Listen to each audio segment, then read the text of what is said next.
मेरा आपकी कृपा से काम हो रहा है, मेरा आपकी कृपा से सब काम हो रहा है, मेरा आप काम हो रहा है।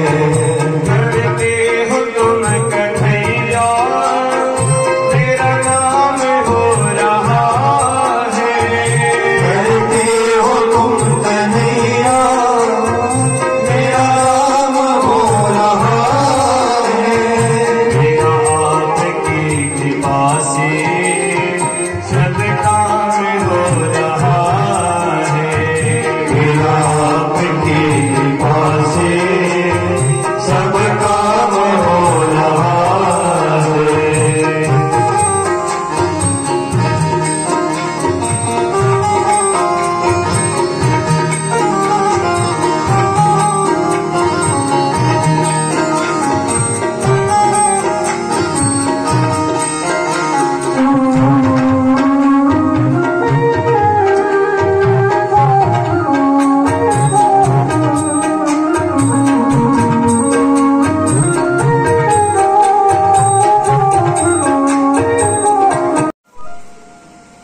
अरे जो भोले बाबा के भक्त हैं वही इस कथा को श्रवण करेंगे, और जो गोविंद भगवान के भक्त हैं प्राण वल्लभ के, वो इस कथा को श्रवण नहीं करेंगे। वो कहेंगे अरे इस पुराण में तो हमारे गोविंद का नाम है नहीं, तो हम इस कथा को श्रवण नहीं करेंगे। तो फिर विचार किया कि चलो अंबिका मां की स्तुति करते हैं। उतने को फिर ध्यान आया अरे जो अंबिका मां के भक्त हैं वही इस कथा को श्रवण करेंगे।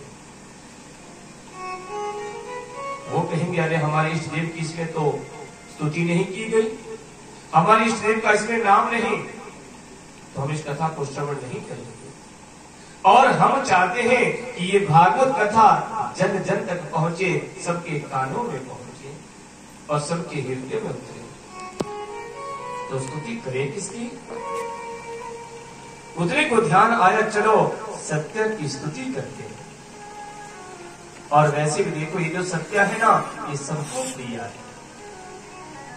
अपने आप चाहे जितना मर्जी झूठ बोलते होंगे परंतु दूसरों से क्या चाहते हैं? सत्य। सुनो झूठ मत बोलो, सच कहना। और अपने आप दिन में चाहे 18 घंटे ही झूठ बोलते हो परंतु दूसरों से क्या चाहते हैं? सत्य चाहते हैं। अपने आप चाहे जितने मर्जी चोर होंगे पापी होंगे, दूसरों से क्या कहते? सुनो हाँ सच कहना कि कहाँ चोरी की, कहाँ पाप किया। और अपने आप चाहे जितना मर्जी करते होंगे। माने ये जो सत्य है ये सबको प्रिय है, चाहे पापी है चाहे कोई संत है।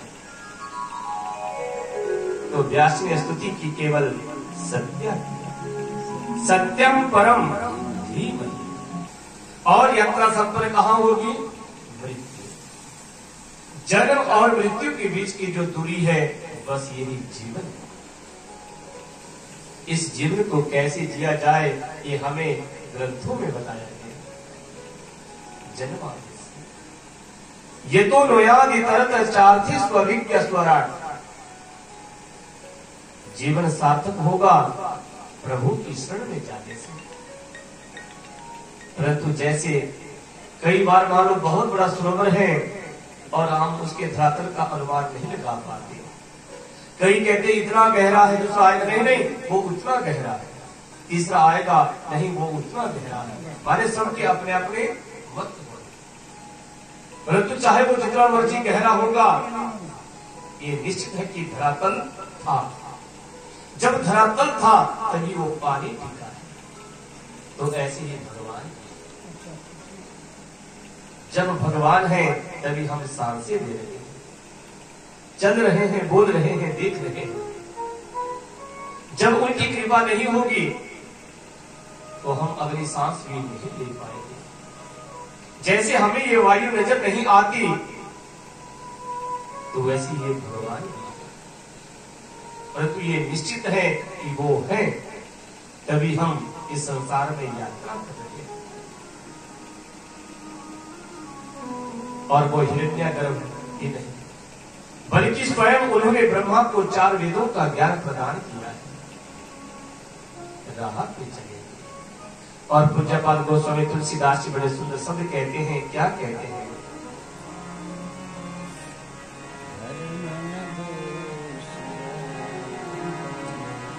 धर्म न दूसर सत्य समाना, धर्म न दूसर सत्य समाना, धर्म न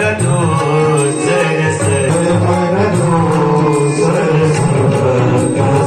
पुराण बखाना, आगम निगम पुराण बखाना, आगम निगम पुराण बखाना, आगम निगम पुराण बखाना। श्री राम जय राम जय जय राम, श्री राम जय राम जय। धर्म न दूसर सत्य समाना, आगम निगम पुराण। सबसे बड़ा धर्म क्या है? जीवन में सत्य बोलना। और सबसे बड़ा पाप है जीवन में झूठ बोलना। असत्यात् परः अर्थात नहीं असत्य संपादित हो गया। हमारे जीवन में सत्य की राह पे चले। इसलिए भागवत में स्तुति की केवल सत्य। अभ्यासी कहते हैं धर्म प्रोचित कई तबो अत्र परमो निर्मत्सरा सता। धर्म क्या है? अब जैसे हमने घर में इच्छा जाहिर की कि चलो आज कथा सुनकर किया है,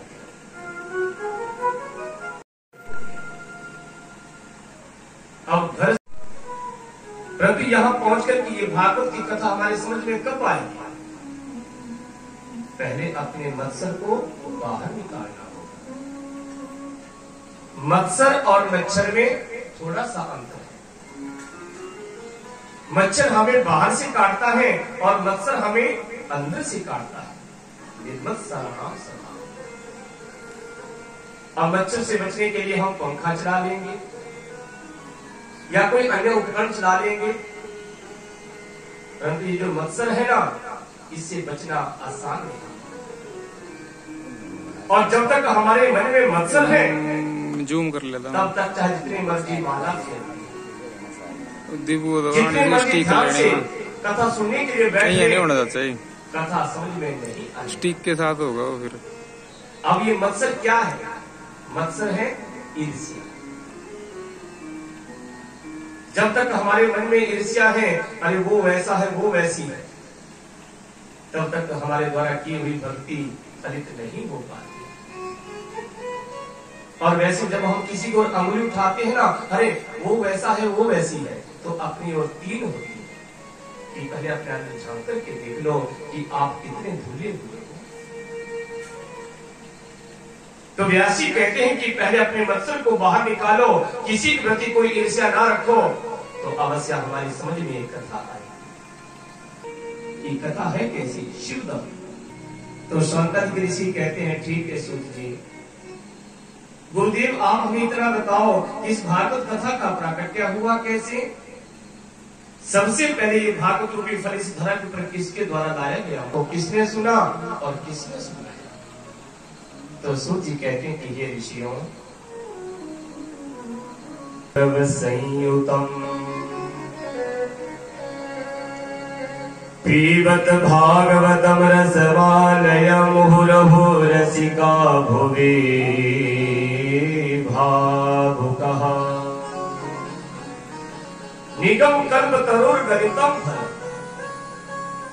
निगम कहा जाता है जो कल्प वृक्ष है। कल्प वृक्ष कौन? जो 4 वेद, ऋग्वेद, यजुर्वेद, सामवेद और अथर्ववेद, माने वो 4 वेद एक वृक्ष की भांति है। और उनमें लगा हुआ फल है एक भागवत ज्ञान वाला, माने संपूर्ण वेदों का सार है एक भागवत, संपूर्ण वेदों का निचोड़ है एक भागवत। ठीक है महाराज, ये भागवत संपूर्ण वेदों का सार है, माने उन वेदों में लगा हुआ फल